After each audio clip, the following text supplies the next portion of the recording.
salaamaaleykum tey moom jarul sax nuyoo waaye doggu naa Cheikh Ahmadou Bamba Xaadim Rasul li man nag politique ñu bëri du ñuy gis ma ciy dugg du ñuy gis ma ciy wax du ñuy gis ma ciy détail du ñuy gis ma ciy débat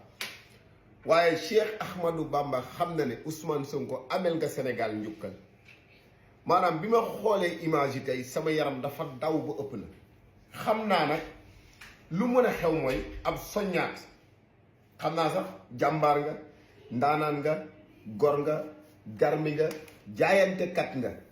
waaye ngir jëmu Sëñ Tuubaa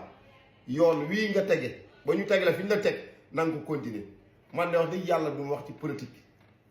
maanaam nag man moom yow laay toog loo wax waaw laay wax ndax parce que kenn ku nekk nag bu ñu ñëw kenn ku nekk am na koo xamante ne moom nga àndal